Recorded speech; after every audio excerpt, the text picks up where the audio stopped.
Les amis, bonjour à tous, j'espère que vous allez bien et que tout se passe pour le mieux pour vous. On se retrouve aujourd'hui pour la review, la grande analyse de l'épisode 19 de l'attaque des Titans.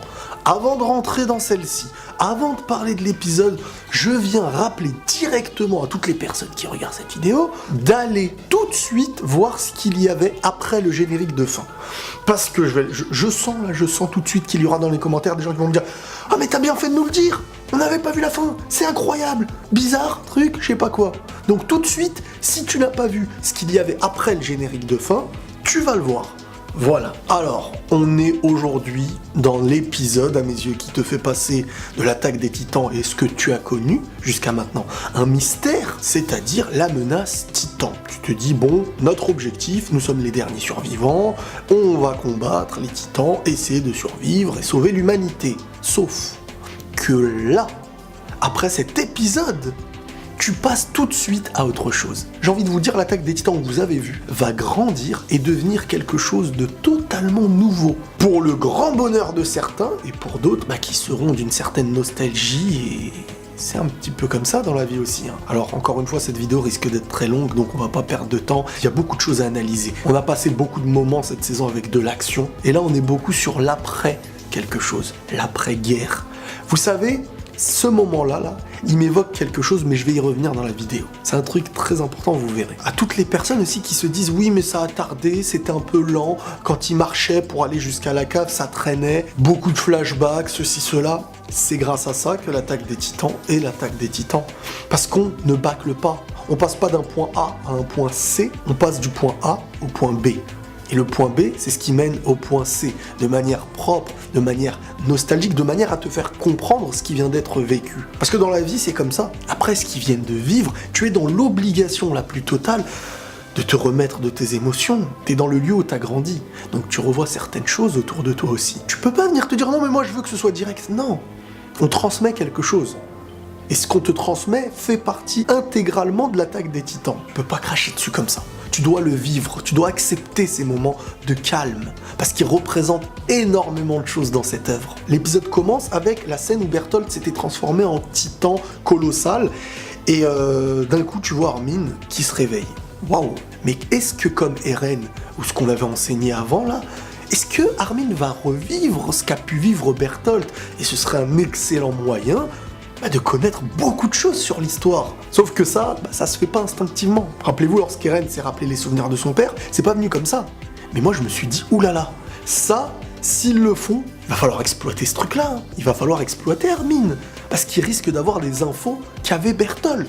Et ça, c'est ce qui est recherché. Bref, Armin, au départ, est comme dans un rêve. Mais au-delà d'un rêve, je dirais plutôt un songe. Quelque chose où il est en même temps endormi et en même temps éveillé. Parce qu'on le voit se réveiller de quelque chose avant le vrai réveil. Et face à lui, il y a quoi? Il y a comme un titan. Alors moi, comment je le perçois ce titan-là? Là, je peux me tromper. Ce titan, ça a l'air d'être Bertholdt, son titan, le titan désormais de Armin, et la mort, entre guillemets. Il y a un mélange qui est mélangé. Et c'est pas pour rien que le truc il est splitté en deux. Ce n'est que ma théorie, mais j'ai vraiment l'impression qu'on est sur quelque chose pour nous montrer que Armin est spécial. C'est à croire en fait qu'il voit lui-même ce qui est en train de le faire revenir à la vie. Grâce à l'injection, grâce au fait de devenir un titan, et aussi maintenant de prendre le pouvoir. Est-ce que la représentation du titan qu'on voit, mais qui est en train de pleurer, on y voit donc peut-être la souffrance, à travers peut-être tous les anciens titans colossales, la souffrance qui a pu être vécue par ceux-là aussi. Parce que là tu vois un titan, et tu entends une voix. Là tu te dis, ça a l'air d'être Bertholdt. Est-ce que c'est la souffrance de Bertholdt représentée alors qu'il est mort mais son titan garderait limite ce souvenir? Ou bien limite tu te dis c'est comme si le Armin humain voyait le Armin titan avant qu'il ne fasse qu'un. En tout cas cette scène là elle est très beaucoup plus spirituelle, philosophique à mes yeux que quelque chose de concret. Mais j'ai l'impression que Armin, au fur et à mesure du temps qu'on passe, au fur et à mesure je me rends compte qu'il a l'air d'être très bizarre. Et là je viens spoiler rien du tout, c'est vraiment ce que je pense. Ce personnage a l'air d'avoir quelque chose, mais à sa façon, comme s'il pouvait être entre le temps, la compréhension peut-être d'un avenir, peut-être que son intelligence n'est pas que de l'intelligence, c'est ça que je me demande. Et là, histoire de nous dire, ce que vous avez vu, c'est juste un rêve, mais on vous a montré quelque chose peut-être d'important que vous comprendrez peut-être aussi plus tard, tu vois Sacha qui évoque ce qu'il entendait dans son rêve, songe ou ce que vous voulez, en mode j'ai mal, ceci, cela. Donc là tu te dis, ah bah en fin de compte, comme dans la vraie vie, tu dors, tu rêves, t'entends ce qui se fait, t'entends quelque chose peut-être de la vraie vie, et tu le transformes dans ton rêve, et ça va très vite, et tu crois que en fin de compte, ça n'avait pas autant d'importance. Mais cette scène-là montre pour moi en tout cas quelque chose d'important vis-à-vis d'Armin. Et ce que je me dis aussi, c'est que pourquoi Armin aurait pu être un mec très spécial, c'est par rapport à sa pureté aussi. On sait bien que très souvent, quand il y a une pureté chez quelqu'un, il y a quelque chose. Il y a une magie, un truc que d'autres n'ont pas. Et ça, c'est la séquence du début de l'épisode, celle où on voit Armin qui se réveille. Ensuite, il se réveille. Et là, les retrouvailles, Mikasa, Eren et tout ça, Levi qui arrive, il va falloir expliquer donc la vérité à Armin. Qu'est-ce qui s'est passé? Et on représente très très bien le choc que Armin peut avoir face à cette vérité. C'est normal, imaginez-vous, hein. Vous êtes dans une guerre, le commandant depuis des années qui dirige les troupes, qui tout ça, toi t'es un petit timide qui ne sait pas réellement te battre, du moins t'es arrivé, tu savais réellement pas te battre, t'es un peu froussard à certains moments, t'as montré ton courage, t'as montré ton intelligence, mais toi, t'as pas cette conscience, surtout quand t'es quelqu'un comme Armin qui est d'une modestie, qui ne s'estime pas à un certain degré. Lui, il estime juste de ne pas fuir, c'est ça son truc. Mais son intelligence et tout, il estime même pas être quelqu'un de meilleur que les autres. Et il apprend qu'il a été choisi, parfois à contre-cœur selon certains, là il a des remords. Et ça, il va les avoir, j'imagine, très longtemps. Parce qu'il aura toujours quelque chose à prouver, et ça a été dit. On apprend qu'il nous reste 9 survivants du bataillon. Alors là, 9 survivants, ça montre vraiment la guerre, et les voir dans un lieu à la base qui est rempli de milliers de personnes, être 9, limite, ça résonne. C'est une ville fantôme là. Nous avons malgré tout réussi à combler la brèche du mur de Shiganshina. Mais Reiner, le bestial et un autre ont pu s'enfuir. Par contre, Bertholdt a été capturé. Ensuite, face au Major Erwin et moi, qui étions gravement blessés, vous vous êtes disputé l'injection. Et c'est moi que je me suis transformé en titan, et j'ai dévoré Bertholdt. Pourquoi m'avoir choisi moi? La logique aurait pourtant dicté de sauver le Major en priorité, non? Et là, tu te poses des questions. C'est vrai, il est dans un questionnement. Et regardez son intelligence. Directement, il fait le point face à la réalité. Le point positif, le point négatif. Qu'est-ce qui s'est passé? Voilà, lui-même, il se remet à jour dans sa mission. Et on voit aussi, et ce que j'aime bien, c'est qu'on voit Eren et Mikasa très gênés sur le coup, parce que bon, ils ont quand même pété les plombs l'épisode d'avant, ils sont très gênés, même s'ils sont quand même rassurés de voir leur ami maintenant en vie, mais très gênés, et eux-mêmes estiment accepter la sanction qu'il va y avoir, et Hansi ne leur lâche pas un non mais t'inquiète et tout, non, elle leur dit, bien sûr, vous allez avoir votre sanction, vous croyez quoi? Levi explique aussi pourquoi en dernière seconde il a changé d'avis, comme on l'avait vu dans l'épisode d'avant, il y a ce qu'il a eu à l'intérieur de sa tête, et il y a ce qu'il partage aux gens. C'est pas exactement pareil, hein. Parfois tu ressens quelque chose que tu ne peux pas réellement expliquer, mais il y a ce que tu vas expliquer. Et dans ses propos, il explique que Erwin était arrivé à la fin de sa vie, à la fin de son périple, et ça y est, pour lui c'était le bon moment. Même si on sait, au vu de chaque flashback, qu'il y a quelque chose de plus profond, et que lui-même le dit. Il lui dit, lorsque Armin commence un petit peu à péter les plombs en se disant « mais je ne pourrai jamais remplacer le Major Erwin », il lui dit « ne te fais pas d'illusions. Tu ne le remplaceras jamais, mais tu as sans doute des qualités hors du commun. » Et là, on lui parle pas d'être intelligent, on lui parle d'avoir des capacités hors du commun. Armin est un être spécial, ça a été encore évoqué dans cet épisode. C'est pour ça que je me dis de plus en plus, et là ce n'est que de la théorie, je vous jure, je pense qu'il a un truc. Comme on peut le voir avec Mikasa et Levi, tu vois, cette puissance naturelle venue de nulle part. Et cette fois-ci, avec Armin. En fin de compte, l'être le plus normal des trois, alors qu'on pensait que c'était le plus anormal, serait Eren à mes yeux. Eren qui est devenu titan en fonction d'un truc clairement scientifique, voilà, ils lui ont injecté, et voilà. Mais Mikasa, qui est un peu spécial, Armin a ce truc aussi, j'imagine. Il y a un truc. Et au final, ça ferait que dans cette œuvre, leur lien ne serait pas un hasard. Je ne compte pas regretter mon choix, alors ne leur fais pas regretter le leur. Ne déçois personne, surtout pas toi-même. Voilà ta mission désormais. En gros, arrête de cogiter sur pourquoi on t'a choisi. Là, c'est toi qu'on a choisi. Mais juste, ne nous fais pas regretter ce choix. Ne nous montre pas que c'était une erreur, qu'on aurait dû ramener à la vie le Major Erwin. Montre-nous que ce choix est le véridique. Ne fais pas regretter le choix de Levi, celui de ceux qui se sont battus avec lui pour ta survie, Eren, Mikasa, parce que sinon ça allait être très rapide. Ne déçois personne et pas toi-même. Ça veut dire peut-être ton manque de confiance et tout. Non. Ne te déçois pas. Sois à la hauteur. On t'a choisi, il y a une raison. Sur le coup, on apprend aussi que Hansi devient chef désormais du bataillon. Elle remplace donc Erwin.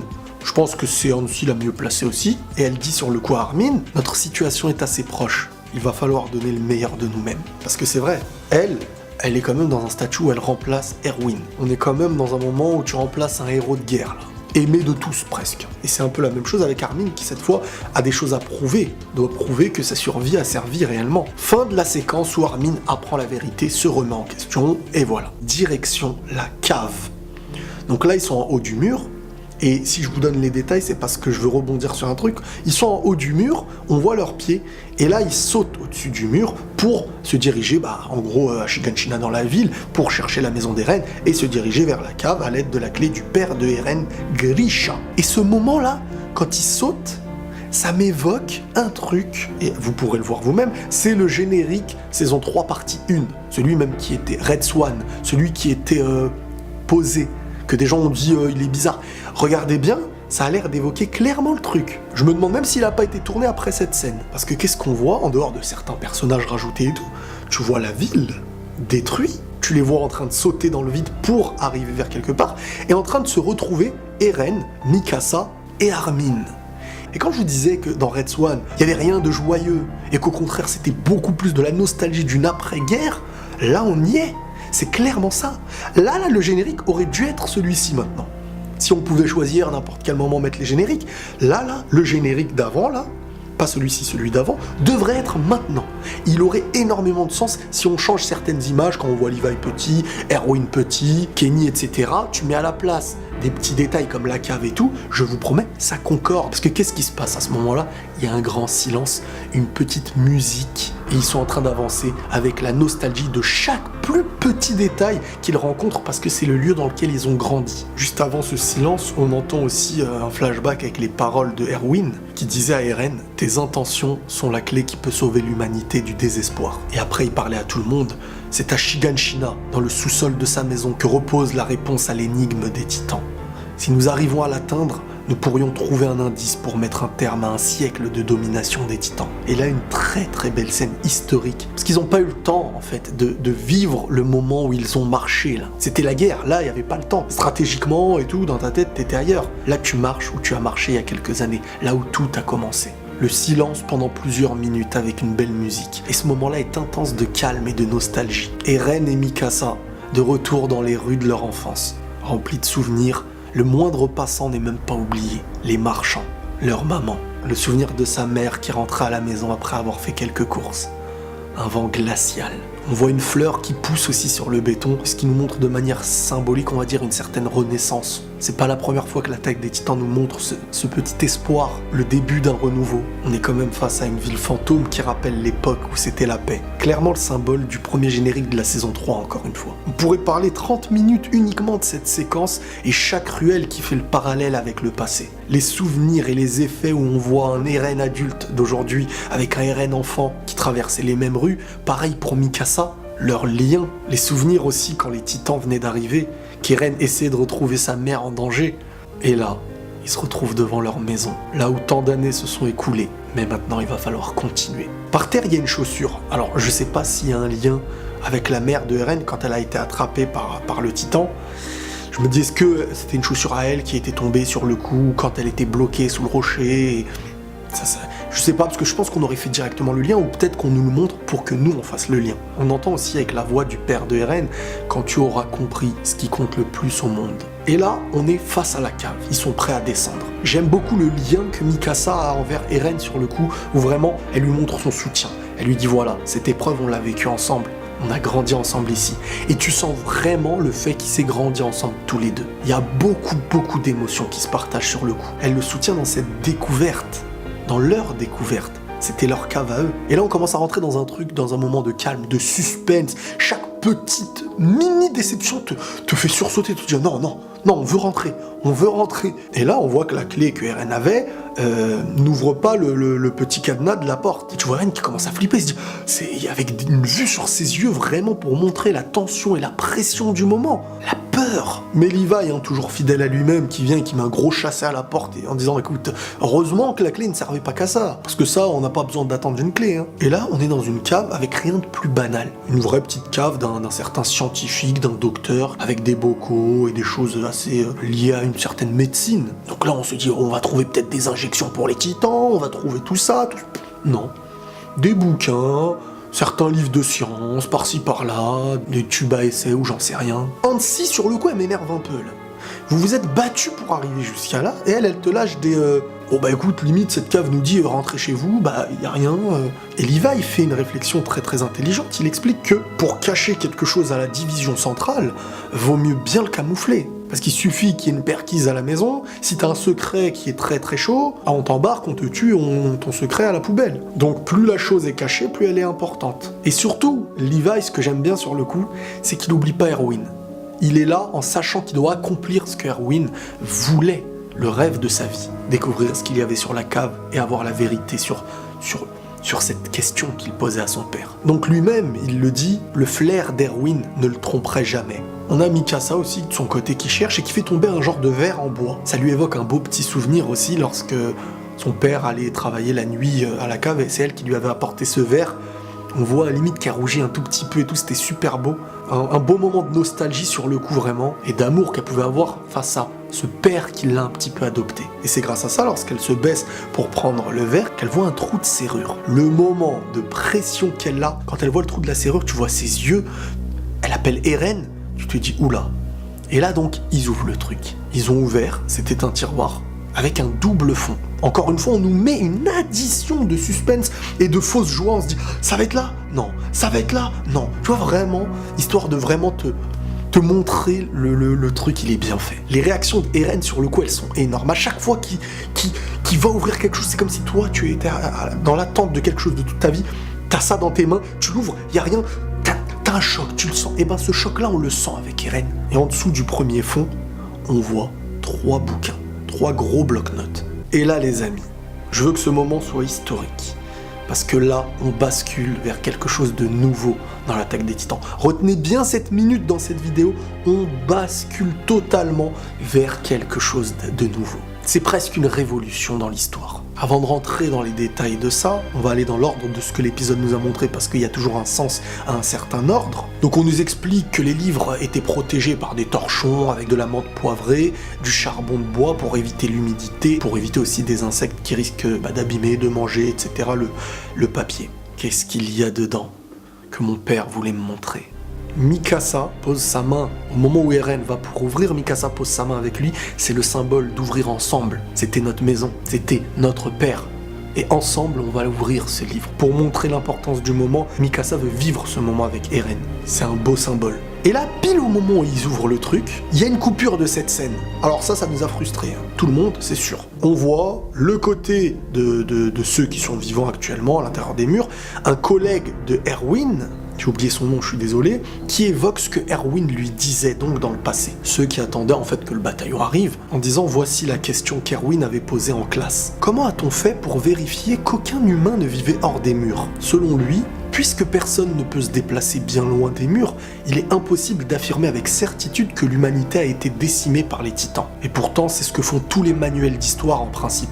Un manuel se doit d'être objectif et devrait employer une formulation moins catégorique. L'autre lui répond « T'en fais trop pour rien, c'est juste une maladresse de rédaction ». Erwin surenchérit avec « Non, c'est clairement un parti pris pour nous convaincre que l'humanité n'existe plus en dehors, par exemple. C'est donc le gouvernement qui est l'éditeur de ces manuels qui nous manipule. » Et là, on a ce que était Erwin dans le passé, considéré comme, aujourd'hui dans le monde de chez nous, comme quelqu'un qui est un petit peu parano, le pro du complot de la théorie. C'était un peu ce contexte-là. Il estime donc que l'histoire a été falsifiée, qu'il pourrait y avoir du mensonge parce qu'on n'a pas de preuves concrètes qu'il n'y a pas de gens en dehors des murs. Donc pourquoi assurer la chose et dès qu'on essaye de poser la question, on est en danger. C'est la question qui a fait tuer son père, ne l'oublions pas. Quand son père a essayé de lui apporter des informations en lui disant « c'est bizarre, c'est vrai, il se pourrait que peut-être, on sait pas, mais que voilà, faut pas trop en parler » et que Erwin enfant en avait parlé, ça avait fait écho et son père avait été tué.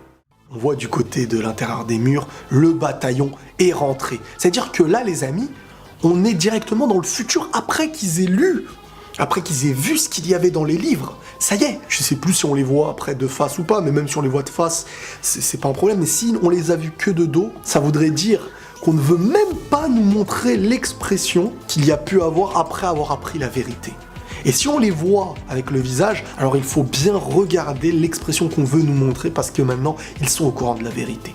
Le symbole du moment où ils sont félicités par tout le monde, car Shiganshina a été sauvé, le bataillon a gagné même s'il ne reste que 9 personnes, c'est la première fois où il fut félicité, le bataillon. Être accueilli en héros en tant que personne du bataillon de l'exploration, c'était pas connu. Et ça, c'est grâce à tous ceux qui ont été accueillis comme des malpropres dans le passé.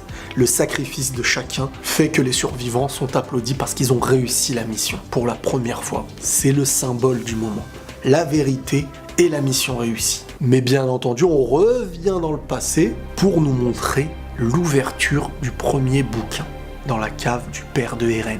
Et sur la première image, on a une photo. Sauf que là, les amis, il faut prendre en compte beaucoup de choses. Beaucoup de choses que je pense que vous n'avez pas cernées sur le moment et qu'on va devoir bien remettre en question. Alors, si je me trompe pas, à l'intérieur des murs de tout ce qu'on a pu voir jusqu'à aujourd'hui, la science n'est pas développée comme notre monde à nous, par exemple. Et si Hansi ou bien Eren, sur le coup, ont parlé de « c'est peut-être un dessin, ceci, cela », c'est parce qu'en fin de compte, la photo n'existe pas. On peut le voir par exemple avec le bouquin que pouvait avoir Armin, le bouquin de son grand-père ou de ses parents, c'était des dessins qui étaient représentés. Quand ça parlait de l'océan, quand ça parlait du désert, des montagnes ou je ne sais quoi, c'est des dessins, il n'y avait pas de photos. Donc ce qu'ils viennent d'avoir dans leurs mains là, vient d'une science qui n'est pas la leur. Tout comme l'odeur qu'on avait évoquée lorsque Reiner, Bertholdt, Sig, sur le mur, là, en attendant à Shiganshina, en train de faire un feu de camp, quand Armin avait trouvé l'odeur du thé bizarre qu'il buvait, c'était différent, encore une fois. Ça venait de quelque chose qu'ils ne connaissaient pas. Donc là, ce qu'ils ont dans les mains, c'est un objet non identifié. C'est un peu comme si tu avais une feuille dans ta main avec des choses qui bougent dessus. Je te parle pas d'un truc électronique et tout, non, un dessin qui bouge, bah pour toi ce serait un peu nouveau. T'essaierais de te raisonner en te disant c'est un gif, c'est ceci, c'est cela. Et derrière cette première photo, le père de Eren a écrit quelque chose. Cette image n'est pas un dessin. Donc il marque le coup, parce qu'il sait que eux ne peuvent pas sinon réellement comprendre.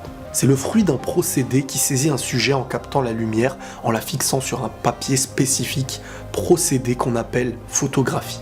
Il est en train de leur apprendre qu'est-ce qu'une photographie. Là, tu te dis, il parle à des idiots, c'est comment? Non. Il est en train d'évoquer que ce qu'ils ont dans les mains, c'est quoi? Il leur dit c'est quoi? Parce que, écoutez ce qu'il dit là, je viens de l'extérieur des murs, où l'humanité continue à prospérer. Les hommes sont loin d'avoir été éradiqués. J'espère que ce carnet tombera entre les mains d'alliés. Waouh! J'ai des frissons. Ma parole. Là, on a une vérité qui vient d'être annoncé. Je viens de l'extérieur des murs, là où l'humanité continue de prospérer. Ma parole, ça, même moi encore, ça me fait bizarre. La manière dont ça a été transmis, c'est fou. Il leur explique, je viens d'un lieu où cet objet-là, que vous ne connaissez pas, c'est une photographie. Nous, on connaît. Mais l'histoire qu'on nous a montrée à l'intérieur des murs connaissent pas des choses que nous, on connaît. Et ce que nous, on connaît, Grisha a l'air de le connaître, parce qu'il vient d'un lieu qu'ils ne connaissent pas à l'intérieur des murs. Et il explique que non, l'humanité continue d'exister autour. Et là, la vision qu'on avait, qui devait être à peu près comme ça, commence à grandir. Tu te dis, waouh. N'oubliez pas ce que disait Keith, je crois qu'il s'appelle comme ça, fin de la saison 3 partie 1, oubliez pas comment il avait rencontré le père de Eren, à l'extérieur des murs. Alors qu'on pensait qu'il avait peut-être eu une amnésie ou des choses comme ça. Peut-être pas. Et ensuite il est venu, il a fait sa vie à l'intérieur des murs. Ça, faudra vite le revoir pour tous ceux qui ont envie d'additionner des indices. Là, c'est le générique de fin. Je vous ai dit en début de cette vidéo de voir l'après-générique de fin parce qu'on va analyser maintenant ce moment. Et après le générique, on a la vision de Grisha en tant qu'enfant avec sa sœur. Pourquoi je dis sa sœur? Parce que eux-mêmes, ils nous le montrent, hein, je vous dis rien du tout. Dans la preview du prochain, on évoque la sœur de Grisha. Donc c'est sa sœur. On voit leur mère, et je dis leur mère parce que Grisha l'appelle maman, qui ne les laisse pas sortir avant d'avoir mis une chose, c'est un brassard sur le bras, comme à l'époque des nazis, pour différencier et montrer que vous êtes dans un camp, que vous êtes sous autorité de quelque chose, pour vous montrer votre faiblesse ou votre différence en disant vous êtes ça, vous devez être marqué de quelque chose.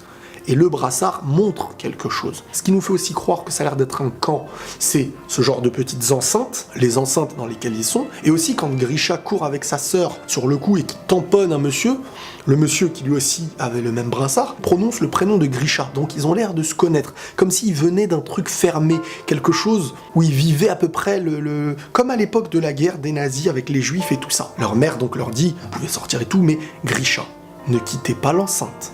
Et lui, il la rassure normal. Au second plan, on voit des personnes avec le brassard, et si je me trompe pas, certains qui ne l'ont pas. Ceux qui ont le brassard ont l'air d'être quand même un peu plus pauvres que les autres. Et là, ce qui vient nous montrer qu'on n'est plus à l'intérieur des murs, c'est une montgolfière qui se balade dans le ciel. Et eux ont l'air de savoir c'est quoi. Parce qu'à l'intérieur des murs, s'il y a une montgolfière, les gens vont se poser des questions.